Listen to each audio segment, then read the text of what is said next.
This is the prayer plant with the weirdest spelling. Let's talk about Ctenanthe.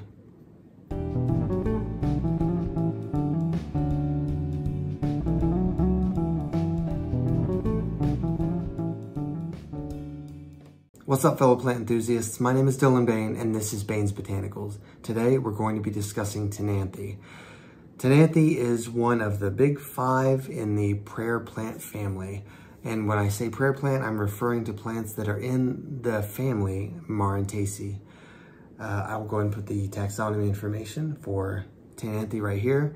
And I say weird spelling because it starts with a C. Why? I don't know. You don't really need a reason, I guess.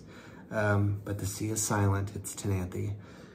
So yeah, the big 5 prayer plants, Ctenanthe, Stramanthe, Maranta, Calathea, and Goapertia. They all have similar care, but I'm still discussing them separately because they are different from each other. These 2 guys I have here are both Ctenanthe Satosa. They are just different variations on Ctenanthe Satosa. This one, I believe, is called Gray Star, the common name. Of course, it has kind of that gray-green foliage on it, which is very pretty. Ignore the brown. There is some crispiness on the edges of the leaves, which we will discuss here in just a few. And this other one is pretty tall, actually. But you see that this one actually has stripes on the leaves. But you can tell that they're both Ctenanthe if you just look at the leaf shape. Even though they are very different sizes, they both have that kind of interesting, I don't know, it's kind of like an oblong oval maybe. But yes, lost my train of thoughts about Ctenanthe. Well, let's just get into the care. As far as light goes, you can go kind of middle of the road with them.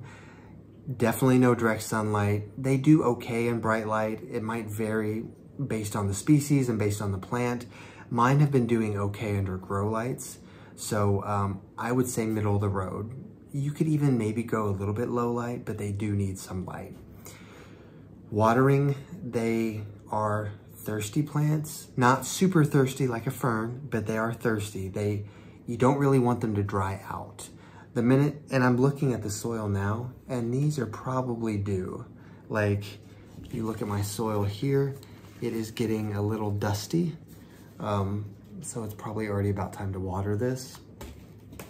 You want to keep them consistently moist, not oversaturated, but don't let them dry out like you would a cactus because they don't like that. You will get some browning on the leaves if you neglect them too much.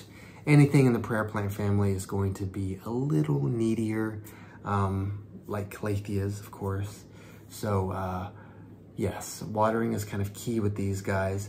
Now, I was talking about the brown on these leaves. I bought this thing like this just because I was looking for one and this was the only one I could find. You notice kind of right there. It could be from a couple of things. It could be because it didn't get watered enough, very possible. It could also be because the prayer plants tend to prefer distilled or filtered water. You can use tap water, but this is just one of the plants that doesn't, it doesn't have the same amount of, what am I looking for here? It doesn't have the same tenacity to like get the imperfections out of the leaves. So some plants you can wash with them with tap water and they're fine. Like they can remove those impurities really easily, but the prayer plants have a little bit harder of time of doing that. And when those impurities remain in the leaves, that's what causes them to brown because we have a lot of metals and minerals and things that just aren't good for the plants. So if you can water them with distilled water, they do prefer that, but like this guy, that would be tough to do just because it's such a big pot. It's also a dirty pot. That needs to be fixed. But yes, where are we at? We did water. Soil, you do want it to be well draining, but I wouldn't really add any extra anything to it. Just because you do want it to retain some moisture so that they don't dry out as easily. that being said, I have mine in terracotta pots. These would be good candidates for like plastic pots, just so that you don't have them dry out as much. Humidity, that's another key thing. They need humidity. You don't, it varies home to home. Obviously, I've heard people can keep these in like 40 to 50% and it does fine. I would err on the side of like 50 to 60, just so that they stay happy. They need humidity. They're tropical plants. A humidifier is always a good choice. You could do the pebble tray method, but yeah, definitely not bone dry air. That's just not gonna work.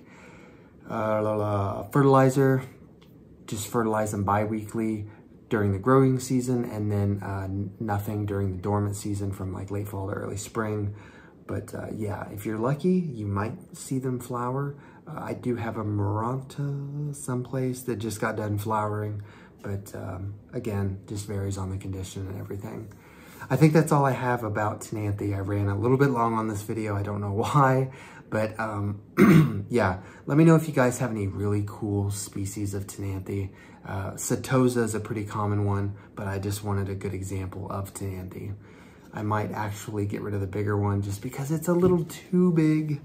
I mean, it's a really pretty plant, but yeah, it's okay. I'm gonna get some more videos for you guys. Thank you so much for your support. It means so much to me. You guys have no idea. I've been having so much fun replying to your comments and interacting with you.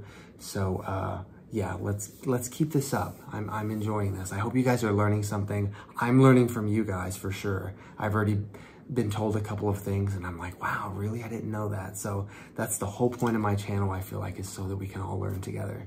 Okay, I'm gonna get going. I just keep rambling. So yes, until the next video, I will see you guys soon, and thank you.